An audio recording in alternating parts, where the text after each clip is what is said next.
Hello students, welcome to our YouTube channel. This is Neeraj Gupta from Bonsai Educational Initiative. Today we are going to discuss chapter number 9 of class 9, that is force and laws of motion.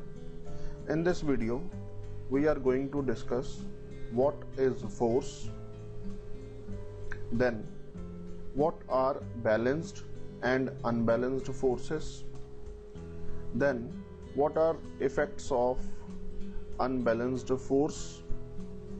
Next we are going to discuss Galileo's experiment, then Newton's first law of motion and a few practical examples of Newton's first law of motion, then inertia and how inertia is determined.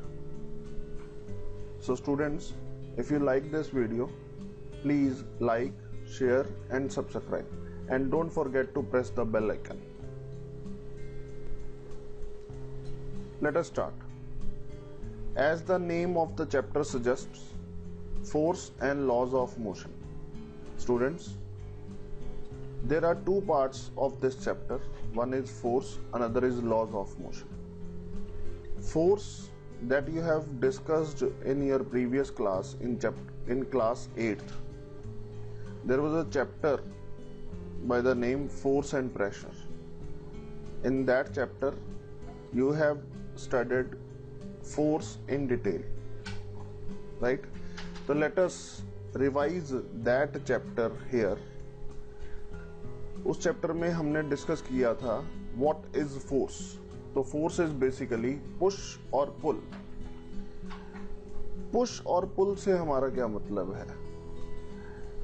Push एक ऐसा action है जिसको लगाने पे object हमसे दूर जाता है, उसको हम पुश बोलते हैं, पुश. और पुल क्या है? पुल एक ऐसा एक्शन है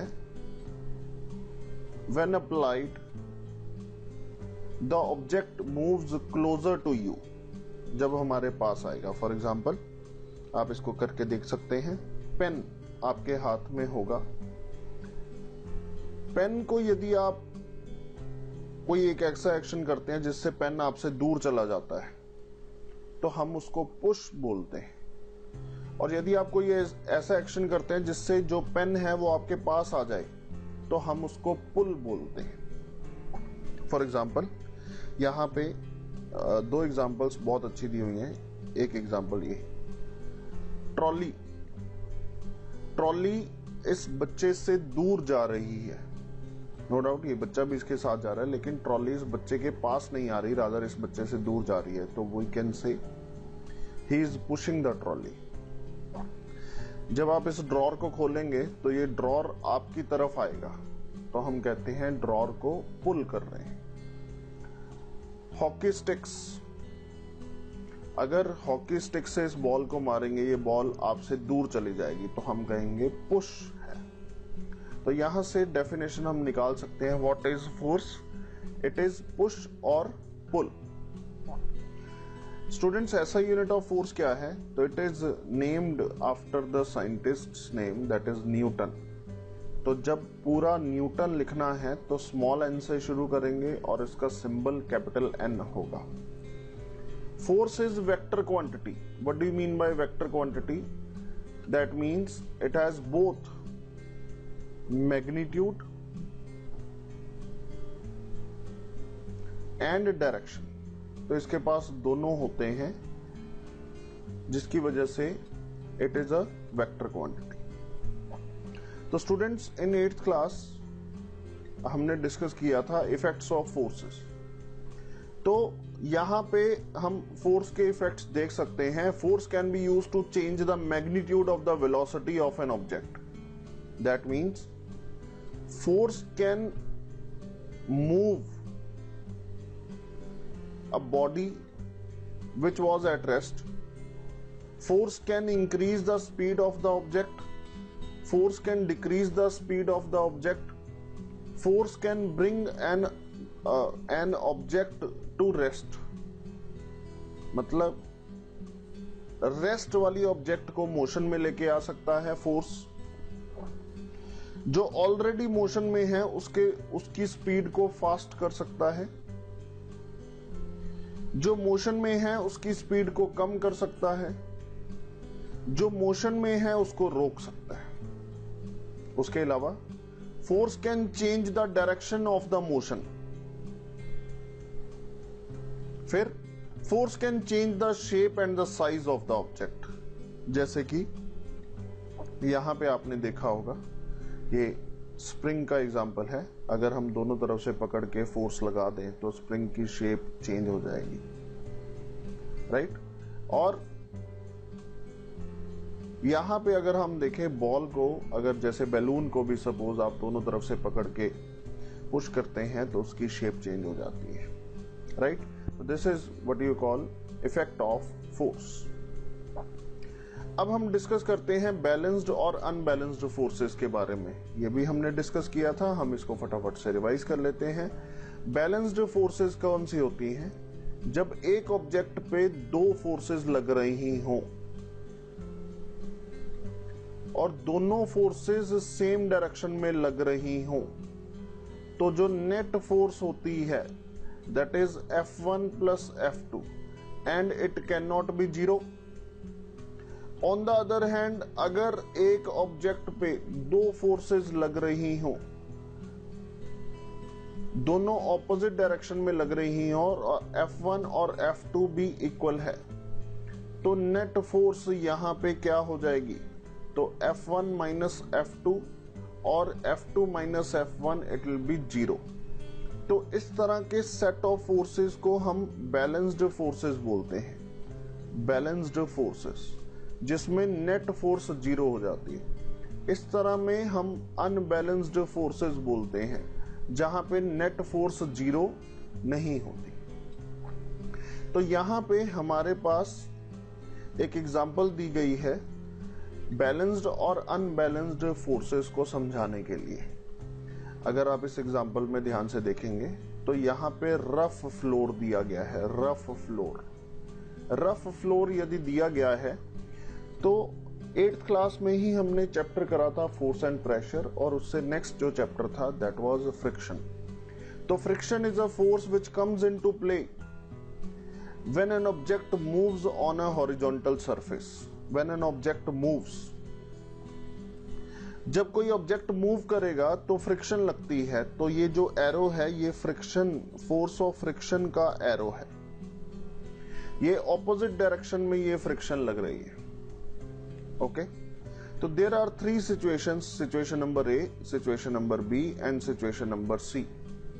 late us discuss each situation one by one. In situation number A, what is happening? These two children are applying force in this direction. This arrow shows the force applied by these two children, and this is frictional force. In the very first case, frictional force is higher than the force applied by these two children, so the block doesn't move. In second case, इन बच्चों ने थोड़ा सा और जोर लगाया। अब जो frictional force है और जो इन बच्चों के द्वारा जोर लगाया गया है वो तकरीबन इक्वल हो गया, लेकिन अभी भी ये नहीं मूव कर रहा। थर्ड केस में हम देखते हैं कि इन बच्चों ने इस ब्लॉक को मूव करने के लिए एक्स्ट्रा फोर्स लगाई, जिसकी वजह से ये जो फोर्स है वो बढ़ गई और ये फ्रिक्शनल फोर्स कम रहेगी, जिसकी वजह से ये ब्लॉक मूव करेगा। तो यहां पे हम क्या कहेंगे? यहां पे दोनों फोर्सेस इक्वल हैं तो अनबैलेंस्ड फोर्स है। यहां पे दोनों फोर्सेस अनइक्वल हैं तो यहां पे दोनों फोर्सेस इक्वल हैं तो बैलेंस्ड है, यहां पे दोनों फोर्सेस अनइक्वल हैं तो अनबैलेंस्ड है। तो अनबैलेंस्ड जब फोर्सेस लग रही होंगी तो ऑब्जेक्ट मूव करेगा या कर सकता है, राइट। यहां पे आप सिचुएशंस दे सकते हैं। क्या दिया गया है? The frictional, situation number A, the frictional force arises between two surfaces in contact, in this case between the bottom of the box and the floor's rough surface. it balances the pushing force and therefore box does not move. Situation number B, the children push the box harder but the box still doesn't move. This is because the frictional force still balances the pushing force, right? If the children push the box harder, जो कि case number 3 है, the pushing force becomes bigger than the frictional force. There is an unbalanced force, so the box starts moving. Okay? तो यहां पे इसको आपको अच्छे से मार्क कर लेना चाहिए. If an unbalanced force is applied on the object, there will be a change either in its speed or in its direction of motion. Thus, to accelerate the motion of an object, an unbalanced force is required. अगर आपको किसी object को motion में लेके आना है या किसी मोशन में चल रहे ऑब्जेक्ट को रेस्ट पे लेके आना है, तो आपको फोर्स की जरूरत है, और अच्छे से कहा जाए तो आपको अनबैलेंस्ड फोर्स की जरूरत है. अगर अनबैलेंस्ड फोर्स आप अप्लाई करोगे तो you can change the state of motion of any object, right? Let us move forward. Now comes laws of motion. हमने चैप्टर नंबर 8 में, जो कि मोशन चैप्टर है, उसमें हमने पढ़ा था that object moves, object rest पे आ जाते हैं, एक्सेलरेशन होती है, इनिशियल वेलोसिटी, फाइनल वेलोसिटी. अब हम यहां पे डिस्कस करेंगे कि ऑब्जेक्ट मूव कैसे करते हैं. लॉज ऑफ मोशन क्या है, ऑब्जेक्ट के मूव करने के लिए क्या रूल्स हैं, कब ऑब्जेक्ट मूव करेगा, कब ऑब्जेक्ट मूव नहीं करेगा, ऑब्जेक्ट को फास्ट करना है तो कैसे फास्ट कर सकते हैं, कितना फोर्स लगाना है, ये सारे के बारे में हम लोग लॉज ऑफ मोशन में डिस्कस करेंगे. तो there are 3 laws of motion accepted world wide, given by Sir Newton. Before going to that first law of motion, let us discuss one experiment done by Galileo. उन्होंने एक experiment किया था. तो experiment में उन्होंने देखा था कि ये एक इंक्लाइंड प्लेन है, जैसे ये जो है इसको इंक्लाइंड प्लेन बोलते हैं. तो व्हाट ही ऑब्जर्व्ड कि अगर इस इंक्लाइंड प्लेन की, ये पहले नीचे जाएगी बॉल और फिर ऊपर जाएगी, तो उन्होंने ये कहा कि अगर दोनों इंक्लाइंड प्लेन, नीचे जाने वाला और ऊपर जाने वाला, दोनों इंक्लाइंड प्लेन की स्लोप एक जैसी है, तो बॉल वो जहां से छोड़ेंगे वहीं से उतनी ही हाइट तक दूसरी बॉल जाएगी. ओके?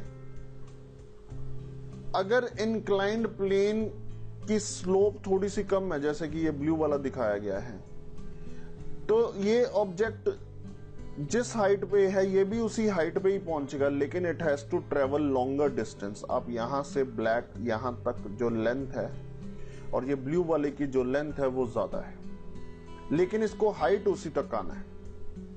अगर ये और थोड़ी सी स्लोप कम कर देंगे तो ये और लॉन्गर डिस्टेंस ट्रेवल करना पड़ेगा इस बॉल को, लेकिन आना उतनी ही हाइट तक है. और अगर हम इस सरफेस को फ्लैट कर देंगे तो ये ऑब्जेक्ट यहां से जब नीचे आएगा उसके बाद ये सीधा जाता जाएगा, ये नहीं रुकेगा. ओके?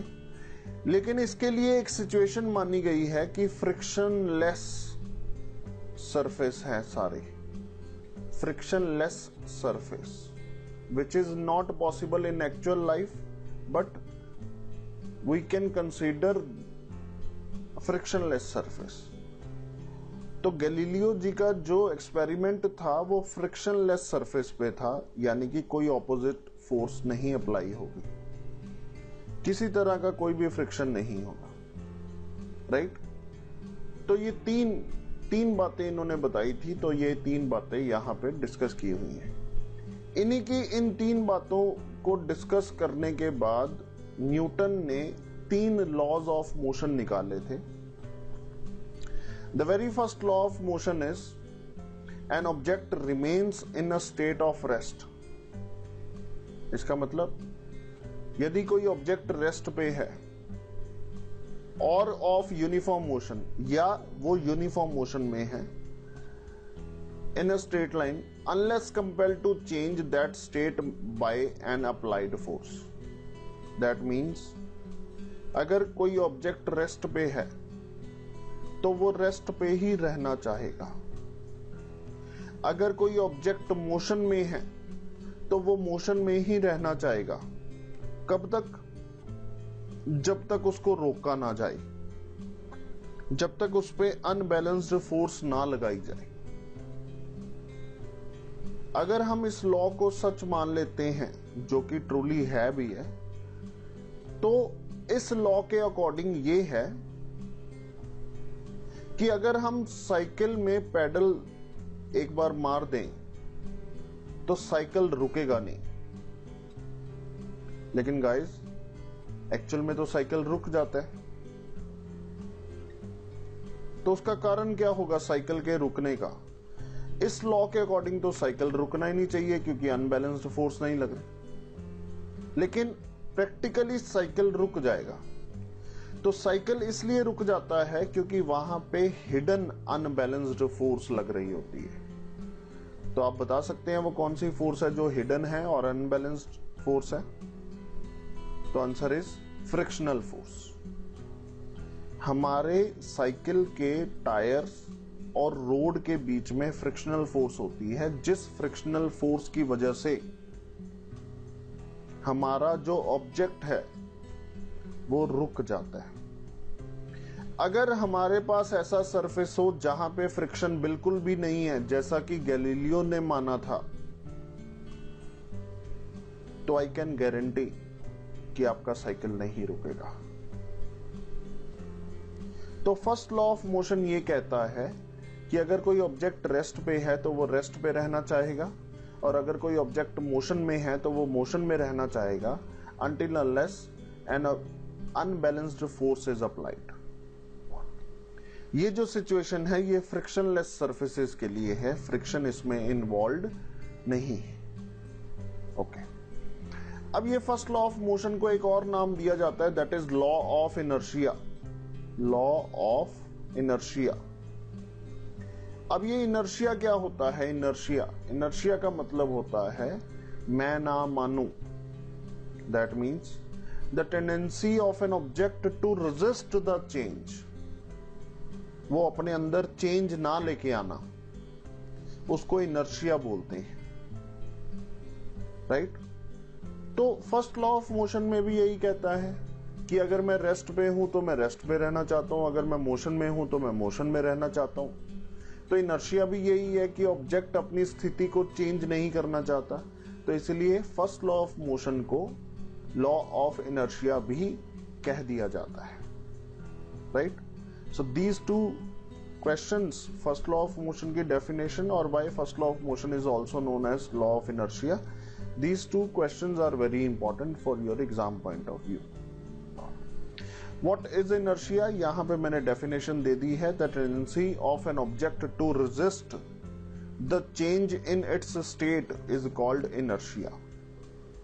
अगर वो रेस्ट पे है तो रेस्ट पे रहना चाहेगा, अगर मोशन में है तो वो मोशन में रहना चाहेगा, इट इज कॉल्ड इनर्शिया।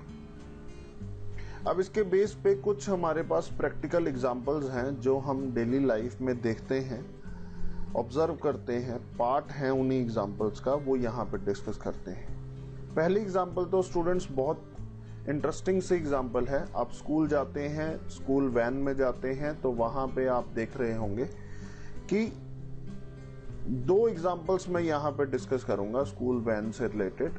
तो आप उसको वीडियो को पॉज करके आप इसको खुद इमेजिन कर सकते हैं कि ये आपके साथ भी होता होगा कि ये आपके स्कूल की वैन है। स्कूल की वैन ने आपको पिक कर लिया आपके स्पॉट से। अगर वो वैन सडनली चलती है तो आप पीछे की तरफ गिरते हो,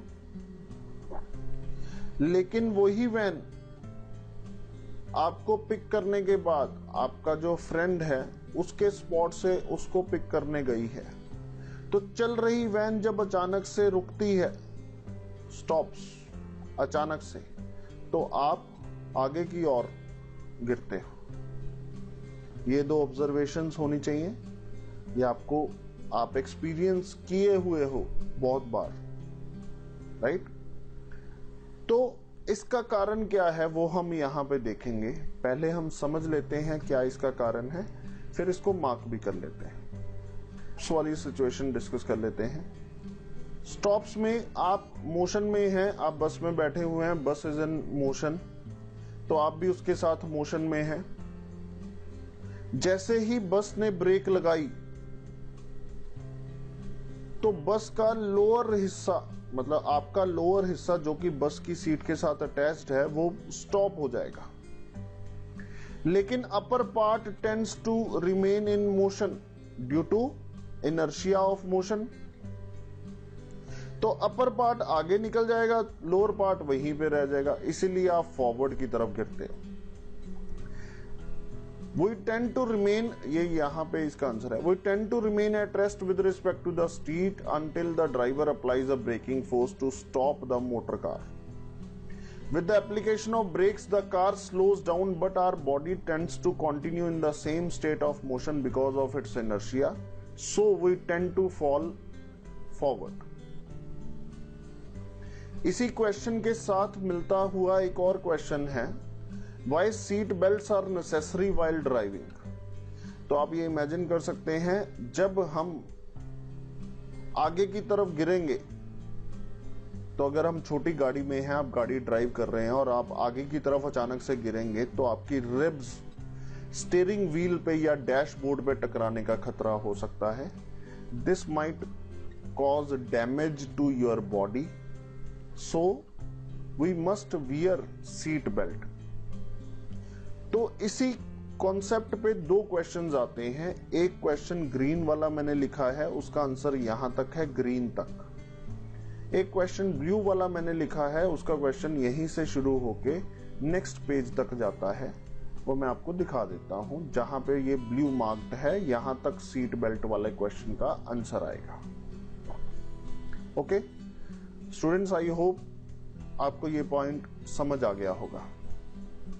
now let us move once again to this moving bus. अब सेकंड केस में हम करते हैं कि आपको बस लेने आई है आपके घर पे या आपके बस स्टॉप पे, तो आप उसमें चढ़ जाते हो, अपनी सीट पे बैठ जाते हो। अब आप और बस दोनों ही रेस्ट पे हो। जब ये ड्राइवर बस को अचानक से चलाएंगे तो बस मोशन में आ जाती है और आपका लोअर पार्ट भी मोशन में आ जाता है, लेकिन upper part tends to remain at rest due to inertia of rest. उस वजह से लोअर पार्ट तो आगे की तरफ निकल जाता है, लेकिन upper part tends to remain at rest, इसलिए आप पीछे गिर जाते हैं। तो इस क्वेश्चन का आंसर पहले तो ये क्वेश्चन है आपका रेड कलर में लिखा हुआ, और इसका आंसर यहां पे दिया हुआ है, तो आप इसको अच्छे से मार्क कर सकते हैं, राइट। सिमिलर सिचुएशन अराइजेस जब हम कभी हिल स्टेशन पे घूमने जाते हैं, तो हमारी गाड़ी में हम देखते हैं कि अगर हम राइट टर्न ले रहे हैं तो हम लेफ्ट की तरफ गिरते हैं, अगर हम लेफ्ट टर्न ले रहे होते हैं तो हम राइट की तरफ गिरते हैं। तो ऐसा क्यों है? When a motor car makes a sharp turn at a high speed, we tend to get thrown to one side. Why? वो इसलिए है क्योंकि जब गाड़ी सीधी चल रही है तो हम भी सीधे चल रहे हैं। अब गाड़ी ने अचानक से टर्न ले लिया, लेकिन we tend to remain in the same direction. इस वजह से हम गाड़ी इस तरफ रह जाती है और हम गाड़ी से उल्टी डायरेक्शन में गिरते हैं। We tend to continue our straight line motion when an unbalanced force is applied by the engine to change the direction of motion of the object. We slip to one side of the seat due to inertia of our body. Okay? तो students, ये जो तीन questions हैं, ये तीनों questions आपके school के exam में आ सकते हैं, तो आप इन क्वेश्चंस को प्लीज लर्न कर लीजिए।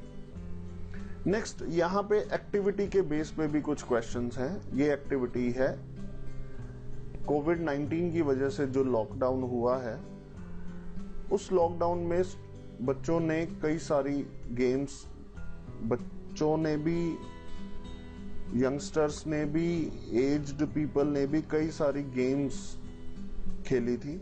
उनमें से एक गेम ये कैरम बोर्ड भी है। अगर हम देखें, ये कैरम कॉइन्स हैं। ये कैरम कॉइन्स को जब हम कैरम बोर्ड स्टार्ट करते हैं तो ये कैरम कॉइन्स को एक के ऊपर एक के ऊपर एक के ऊपर हम रखते हैं और ये स्ट्राइकर होता है। अगर हम इस स्ट्राइकर को जोर से इस कैरम कॉइन के पाइल पे स्ट्राइक करते हैं तो सबसे नीचे वाली जो कैरम है वो निकल जाती है, बाकी का बाकी सारा पाइल नीचे गिर जाता है एज सच। तो ऐसा क्यों है? तो आप आइडिया लगा सकते हैं कि जब ये स्ट्राइकर बॉटम वाली कैरम से स्ट्राइक करेगा तो बॉटम वाली कैरम तो मोशन में आ जाएगी, लेकिन ये जो बाकी कैरम का पाइल है, it tends to remain at rest due to inertia of rest, जिसकी वजह से ये नीचे गिरेगा, लेकिन ये बॉटम वाली जो कैरम है वो निकल जाएगी।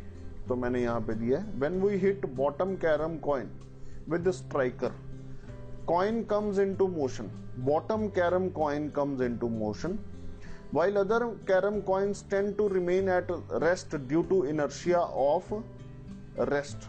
So other carom coins fall vertically downward. Okay. Now another activity, let us see this activity. Activity number 9.2. What is given in this activity? There is glass tumbler. यहाँ पे कार्ड है, playing card, इसके ऊपर हमने coin रखा है और हम इस कार्ड को फ्लिक करेंगे। जैसे ही हम इस कार्ड को फ्लिक करेंगे तो हम देखते हैं ये कॉइन नीचे गिर जाएगा। हाउएवर, ऐसा करने के लिए स्पेशलिटी चाहिए, काफी प्रैक्टिस चाहिए, लेकिन ऐसा होता है। तो आप समझ गए होंगे कि क्या होना है। जब आप इस कार्ड को फ्लिक करते हैं तो this card comes into motion while this 5 rupee coin remains at rest due to inertia of rest. तो ये कार्ड तो मोशन में आ गया, लेकिन ये कॉइन रेस्ट पे है, तो इसलिए ये कॉइन नीचे गिर जाता है। तो when playing card is flicked, it comes into motion while the coin tends to remain at rest due to inertia of rest, so the coin falls into the glass. तो स्टूडेंट्स, आई होप आप ये point समझ गए होंगे और इस तरह के क्वेश्चंस आप आगे अगर कोई आता है तो आप उसका आंसर कर पाएंगे। राइट। अब इनर्शिया का जो टॉपिक है वो एक बार फिर से आ जाता है। यहाँ पे हमने इनर्शिया की डेफिनेशन पहले पढ़ी है। What is inertia? It is the tendency of an object to resist the change in its state. अब इनर्शिया मेजर कैसे करेंगे? तो आंसर है मास के साथ मेजर करेंगे। जितना ज्यादा मास होगा उतना ज्यादा इनर्शिया होगा। तो ये बात आपको अच्छे से ध्यान में रखनी है। इसकी एक एग्जांपल में यहाँ पे ब्लू बॉक्स क्वेश्चन भी है, तो यहीं पे डिस्कस कर लेते हैं। एक रबड़ ball and a stone of the same size, तो अकॉर्डिंग टू यू किसका मास ज्यादा होगा, रबड़ बॉल का या स्टोन का? तो ऑब्वियसली स्टोन का मास ज्यादा होगा, तो इसलिए स्टोन का इनर्शिया भी ज्यादा होगा। तो स्टोन हैज मोर इनर्शिया, तो यहां पे स्टोन का इनर्शिया ज्यादा होगा। अब बाइसिकल एंड अ ट्रेन, तो ऑब्वियसली बाइसिकल हल्की होती है, ट्रेन भारी होती है, तो किसका इनर्शिया ज्यादा होगा? किसको मूव करना या स्टॉप करना मुश्किल होगा? तो आंसर है ट्रेन को। ट्रेन का इनर्शिया ज्यादा है, इसलिए ट्रेन की स्टेट को चेंज करना मुश्किल होगा। A 5 rupee coin और 1 rupee coin, a 5 rupee coin heavy होता है, इसलिए उसकी स्टेट को चेंज करना मुश्किल होगा, because it has more inertia. So students, this was all about today's lecture. In this lecture we have discussed force and first law of motion. I hope you like this video. If you like this video, please like, share and subscribe.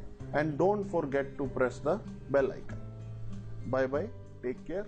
All the best.